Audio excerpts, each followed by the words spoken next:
दोस्तों नमस्कार, मैं हूं विनीता यादव। 5 चरण के मतदान हो चुके हैं, 2 चरण का मतदान अब बाकी है। इन 2 चरण के मतदान में क्या वाकई में देश की किस्मत का फैसला होना है या पहले ही 5 चरण के मतदान ये तय कर चुके हैं कि ऊंट किस करवट बैठेगा?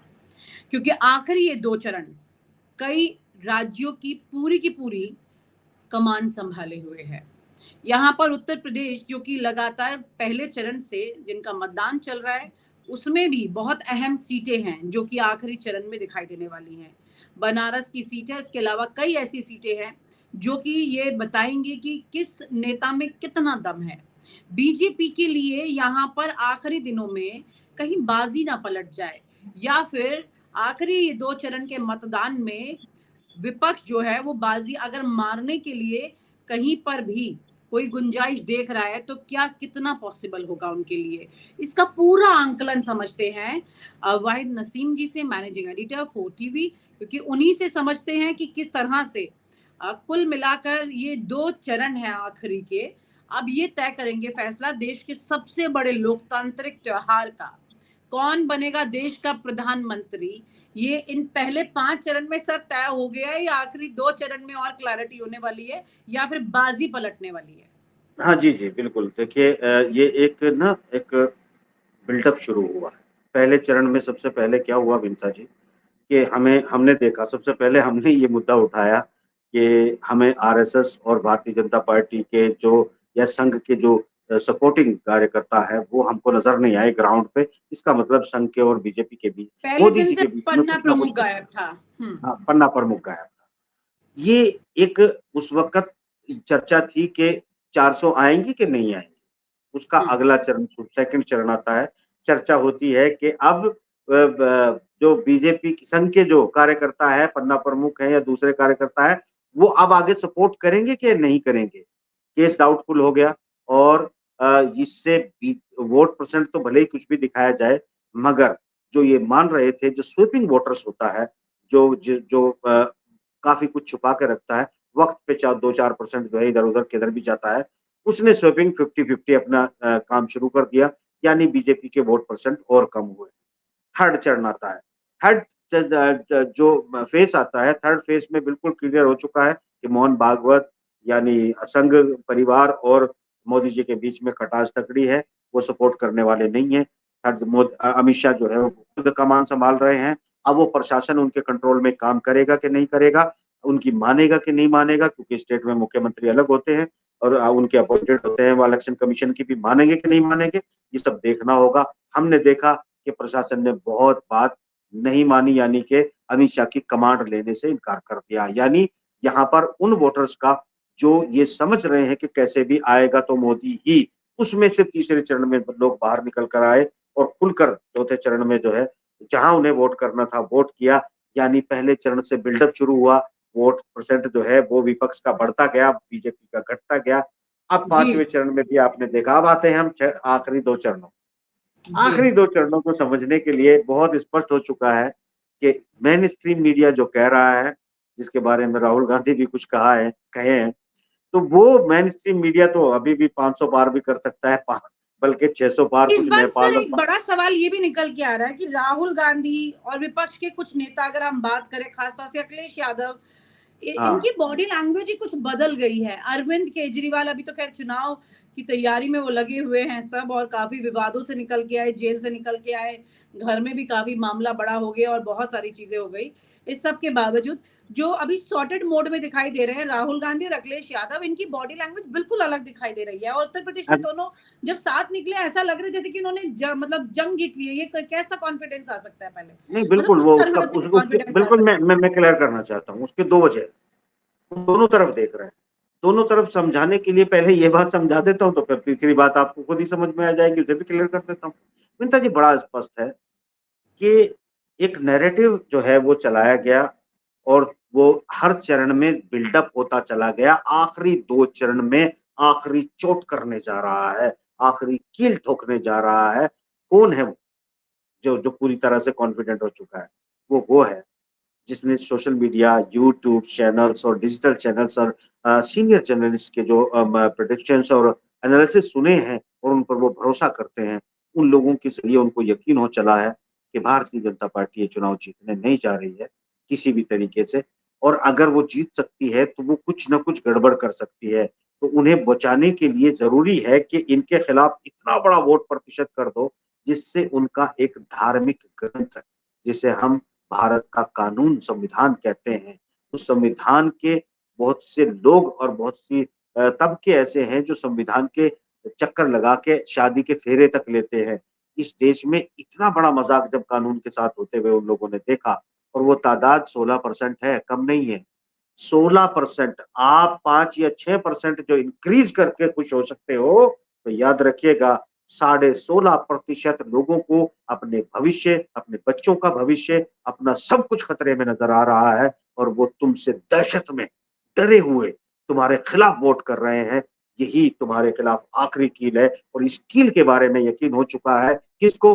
राहुल गांधी को। इस कील के बारे में पता चल चुका है किसको? अखिलेश यादव को। अब उनको ये पता है कि बहुत ज्यादा क्या मैनिपुलेशन ताबूत में करके भी, आखिरी कील ठोक रहे हैं, इस तरह की बातें पहले भी चुनाव में आई है, लेकिन फिर पता लगता है कि ये किसी और के लिए तैयार हो गया था मामला। देखिए देखिए पहली बार में एक चीज वाजह थी, ये जो पहला इलेक्शन था, 19 का इलेक्शन था, पहला 14 का इलेक्शन था, गुजरात मॉडल, बहुत सारे अफसाने थे जिसे हम चर्चा में नहीं ला सकते। 19 के इलेक्शन में जो है देश इमोशनल हो चुका था, जहां पर फौज आई थी, शहादतें हुई थी, और पूरा राष्ट्रवाद चरम पर था। वो राष्ट्रवाद में जो है हिंदूवाद नहीं था, माफ करना, वो भी राष्ट्रवाद था।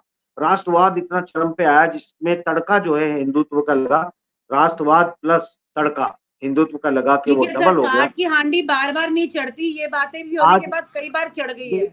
ये नहीं, अब नहीं चढ़ रही है, मैं थोड़ा यही बता रहा हूँ कि पहली बार कैराना जैसा क्षेत्र, उत्तर प्रदेश जैसा क्षेत्र, और महाराष्ट्र जैसे क्षेत्र में जो हिंदू मुस्लिम, मैंने देखा इकरा हसन के सर पे लोगों के हाथ, यहाँ पर हर धर्म जातियों की उनकी मोहब्बत है, उनका कहा नहीं हम नहीं लड़ने वाले हैं, ये भाषा हमने जमीन पर सुनी है, सब कुछ सुन रहे हैं। यानी कोई तड़का नहीं चला, ना राष्ट्रवाद चला, ना रामराज चला, सर ना मैं ये गुजरात कहना मॉडल चाह रही चला। हूँ, जमीन पर क्या नहीं चल रहा, जमीन पर क्या हो रहा है, किन मुहावरों छंदों का ज्यादा इस्तेमाल वाकई में लोगों के दिलों तक पहुंच रहा है, बावजूद इसके जब चुनाव के परिणाम आते हैं तो तस्वीर कुछ और होती है। देखिए मैं एक बात कहना चाहता हूँ, वो जो होती है खुशी ना, से वो ज्यादा हम मायूसी का वो मंजर लोगों में तक दिखाई दिया, लेकिन उसके बावजूद चुनाव विनीता परिणाम जी, कॉन्ट्राडिक्ट कर रहा है।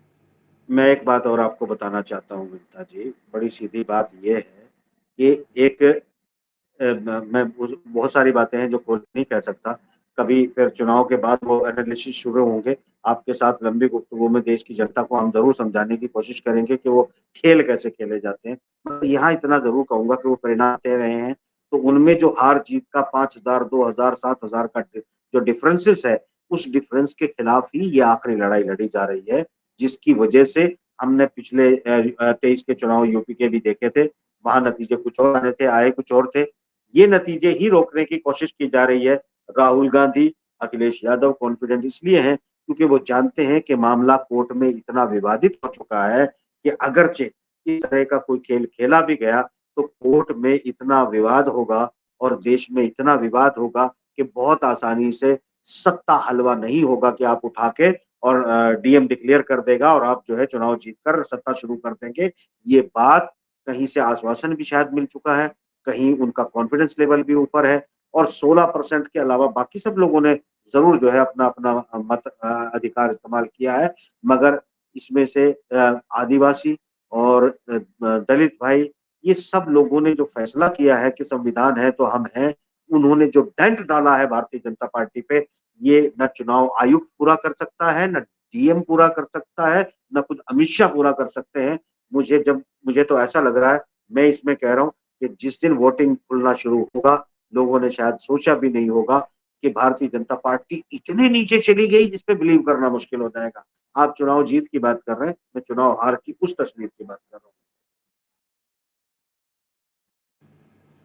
हाँ सर, लेकिन तस्वीर कितनी तेजी से बदलती है और कैसे एकदम से पलट जाती है, ये पिछले कुछ वक्त से लगातार हो रहा है। तमाम बड़े पत्रकारों के बड़े जमीनी कयास जो है वो सब पूरी तरह से धराशायी होते दिखाई दे रहे हैं। हमने खुद देखा, जब भी हम चुनाव कवर करने जाया करते थे तो देख करके पता लग जाता था कि क्या फ्लो है और कौन जीतने वाला है। अब ये सवाल अपने आप में बेमानी हो चुका है कि हम किसी से कहें कि क्या रिपोर्ट है, क्या ग्राउंड रिपोर्ट मिल रही है, क्योंकि ग्राउंड क्या रिपोर्ट जो मिल रही है विनीता वो जी एक खुद बात चौड़ी बताइए, हो जाती है। एक बात जी बताइए सर। आपने, एक बात, पहले दिन से आप कोई कुछ भी कहता रहे, आपने और मैंने, और एक आर्टिकल शार्ट टाइम्स में शामिल रहा है, मैंने जो लिखा 17C को मुद्दा इसलिए उठाया क्योंकि मैंने पाकिस्तान की हालत देखी, 45 देखा, 47 देखा, धांधली के तरीके समझे और मुझे अपने लोकतंत्र में वो खतरा लगा और पहली बार मैंने इसको जोर शोर से उठाया। देश का मैं एहसानमंद हूँ, पत्रकारों का भी एहसानमंद हूँ, सबने इस मुद्दे को उठाकर बहुत बड़ा कर दिया। यहाँ पर धांधली की गुंजाइश खत्म होती है जो पिछले 10 सालों में नहीं हुई। कभी इस फार्म का जिक्र किया गया, न इस तरह की चर्चा हुई, न इस तरह के बेमाना रोकने के लिए कोर्ट में पहल की गई। ये पहला मौका है जब आपको नंबर भी क्लियर करने पड़ेंगे, जब आपको जो है ये डाटा भी क्लियर करना पड़ेगा। तो माफ करना, 2-5 हजार से हराना जिताना मुश्किल हो जाएगा अगर आप नंबर ऑफ वोट पहले दिन क्लियर करते हैं। मैं उम्मीद करता हूं अपने चीफ जस्टिस ऑफ इंडिया से कि शायद अगले 24 घंटों में वो इसका कोई इस देश को प्रावधान करके देंगे और ये आश्वासन मेरे ख्याल से देश को अपनी लोकतांत्रिक लड़ाई के लिए एक जीत की तरह तोहफे में महसूस भी होगा और तोहफा माना भी जाएगा और शायद ये तोहफा चीफ जस्टिस ऑफ इंडिया जो है वो दे भी सकते हैं। तो मैं तो इतना ही कह सकता हूँ, बाकी आप क्या कहते हैं वो बताएं। अभी सबसे बड़ी बात ये है कि जिस तरह से तमाम सर्वे होते हैं चुनाव से पहले, ये पता लग जाता है कि कौन सी पार्टी के पास किस तरह का कितना रुख दिखाई दे रहा है कि एक एक कैंडिडेट के सर्वे सब पार्टीज कराती है। शुरुआत से पृष्ठभूमि बिल्कुल तैयार होती है, उसी के आधार पर टिकट भी बांटे जाते हैं। फिर उसके बाद जब चुनाव होता है, यहाँ तक कि बीजेपी में तो कई बार ये भी चर्चा साफ सुथरी रही है और खुद बाकी और पार्टीज में भी कौन कौन से कैंडिडेट जो है वो हारने वाले हैं, कौन कौन से जीतने वाले हैं, ये उनकी ग्राउंड रिपोर्ट पहले से क्लियर होती है। ये वाली ग्राउंड रिपोर्ट क्लियर होना और उसके बाद में हारने वाले कैंडिडेट्स को भी चुनाव में उतार करके जिता देना, बीजेपी इस तरह की चुनौतियों पे काम करती रही है। मैं जो कह रही हूँ आप समझ, एक मिनट सर, क्योंकि जो वो सर्वे में रिपोर्ट आ रही है, खुद उनके सर्वे में रिपोर्ट आ रही है, खुद वो सीटें हार रहे हैं, उसके बावजूद चुनाव के परिणाम जब आते हैं तो वो जीत जाते हैं। ये मैं आप सही कह रहे हैं, मगर मैं यहाँ ये कहना चाहता हूँ कि वो जो उसे रोकने की उस इंजीनियरिंग को रोकने की कवायद पे ही हम सब लगे हुए हैं। वो जो आपके सर्वेयर ने कुछ बता दिया, आपने उसको सुन लिया, उसके बाद आपने उस अब सर्वेयर को जैसे जो है सर, जैसे नहीं, रिजल्ट भी लिया है। जैसे प्रशांत किशोर हैं, वो इस वक्त हाँ ये बात सबको बता रहे हैं कि बीजेपी के लिए लोगों ने कहना शुरू कर दिया कि एक बार फिर से इन्होंने बीजेपी के लिए काम करना शुरू कर दिया है। एक अलग नैरेटिव को सेट करने की कोशिश वो कर रहे हैं इस वक्त। मैं अब अब वो खुद आपको को, हाँ, खुद को चाहे वो किसी के साथ ना बताएं, बट फिर भी वो नैरेटिव सेट करने में शामिल हो चुके हैं। मैं अब आपको तो एक बात बताता हूँ, मैं बताता हूँ। प्रशांत किशोर नाम का जो ये लड़का है, कौन है मैं अच्छे से तो इसको नहीं जानता हूँ, पर इतना इसको जरूर जानता हूँ, ये लड़का जो है कुछ ज्यादा ही चतुर बनने की कोशिश कर रहा है। ये तुमको अमित शाह ने बोला होगा या बीजेपी ने बोला होगा तुम नैरेटिव साइड कर दो, कॉन्फिडेंट रहो, हम वो चुनाव जो है परिणाम ले आएंगे। हम ये कह रहे हैं बच्चे कि हम ये परिणाम नहीं आने देंगे। पहली बात, ये तुम इस देश को मैनिपुलेट करने की कोशिश मत करो, धोखा मत देने की कोशिश मत करो। हम जानते हैं चुनाव जमीन पर क्या हो रहा है।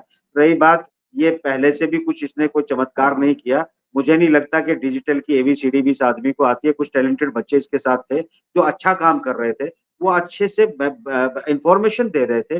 वो हवाए में या पिछले किसी की भी जीत हार में इस लड़के का कोई बहुत बड़ा रोल था, ये भ्रम में मत रहिएगा विनीता जी। ये कोई बहुत बड़ा तीर नहीं है कि चुनाव बदल देगा। ऐप को वर्ल्ड वाइड के क्लाइंट थे मोदी जी, ऐप को वर्ल्ड वाइड क्या है ये प्रशांत किशोर जानता भी है कि नहीं, इससे पूछ लेना पहले। वो 136 देशों के राजनेताओं की जो है कैंपेनिंग और उनके वर्ड्स और उनकी हार जीत को प्लान करते हैं। ये लड़का जो है, इसको पूछ लेना कि ऐप को वर्ल्ड वाइड के और क्या काम होते हैं।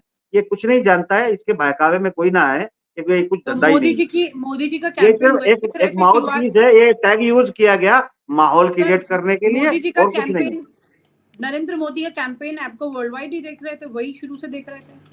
आप जाइएगा, आप वेबसाइट पर जाइएगा और वेबसाइट पर जाकर जो वाइब्रेंट ऑफ गुजरात जब किया था आपको वर्ल्ड वाइड ने, और उसके बाद इनको एक लीगल क्लाइंट की तरह आपको वर्ल्ड वाइड ने मोदी जी को अपने अपने क्लाइंट के तौर पर दिखाया था। मैंने थोड़े दिखाया था, सब जानते हैं इजराइल की एजेंसी है, सब जानते हैं यहूदियों की एजेंसी है, सब जानते हैं पूरी दुनिया में जो है लीडरशिप को मैनिपुलेट करती है। कौन नहीं जानता है? मैं तो बहुत पहले से जानता हूँ। मैं तो आपको वर्ल्ड वाइड की माँ को भी जानता हूँ, उसके अब्बा को भी जानता हूँ।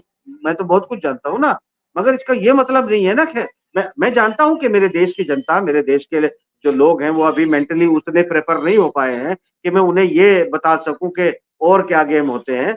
मैं कोशिश, आप भी कोशिश करें कि हम लोग मिलजुल के अपने इन्हीं सब लोगों की को वजह से उठाकर ऊपर नरेंद्र लाएंगे और मोदी, मैनिपुलेशन से बचाएंगे। इन्हीं सब की वजह से प्रधानमंत्री नरेंद्र मोदी जो है वो गाजा इजराइल वाले मामले में फंस भी गए थे शायद, ऐसा भी है क्या? जी, इन्हीं सब पृष्ठभूमि की वजह से प्रधानमंत्री नरेंद्र मोदी गाजा इजराइल वाले युद्ध में फंस भी गए थे, मतलब किस साइड हाँ, जाने में बहुत वक्त उन्हें लगा था। जी, जी। देखिए अभी क्या हुआ है, ये क्या होता है, जब मैं कहता हूँ ना कि हमें अंतर्राष्ट्रीय और राष्ट्रीय सब कुछ कलेक्ट करना चाहिए। अगर आपके किसी देश के नेता की चुनावी कैंपेन और उसकी ब्रांडिंग की एजेंसी विदेशी होगी, जो कि आपको पता है कि लंदन के उस अखबार ने जो है कई और एजेंसियों के नाम भी छापे थे, द गार्जियन ने, कि भारतीय जनता पार्टी की या मोदी जी की जो कैंपेनिंग है वो इजराइल की कौन-सी एजेंसियाँ करती है, वो छापे थे। वो तो सबके सामने थे, आपके मेरे थोड़े। मतलब कहने का ये है कि अगर आप अपनी राजनीति को अंतर्राष्ट्रीय दखल-अंदाज़ी रहित समझते हैं, तो आप अपने देश की जनता को अवेयर होने देना नहीं चाहते, उनको पॉलिटिकल ज्ञान देना नहीं चाहते, उनको नहीं समझाना चाहते कि हम लोकल अच्छा, राजनीति भी अंतर्राष्ट्रीय सोच, अंतर्राष्ट्रीय प्लान और अंतर्राष्ट्रीय मूव के बगैर नहीं कर सकते, और यही ठीक वजह है। है कि विपक्ष उग्र नहीं है। कांग्रेस के सभी लीडरों को आप भी जानती हैं, मैं भी जानता हूँ। वो हमसे भी बहुत आगे की बात जानते हैं, वो डायरेक्ट कनेक्ट भी रहते हैं। मगर वो उतना ही बोलते हैं जितना अंतर्राष्ट्रीय प्लान होता है। मोदी जी भी जी, वही करते हैं जो अंतर्राष्ट्रीय प्लान होता है।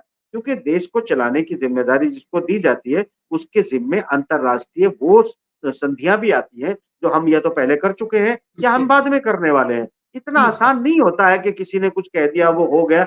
ये अलग बात है कि ठीक है, अफ़सोस होता है ठीक है। मुझे। हम प्रशांत किशोर से फिर अंतर्राष्ट्रीय स्तर पे चले गए अभी, लेकिन एक बार वापस आ जाते हैं।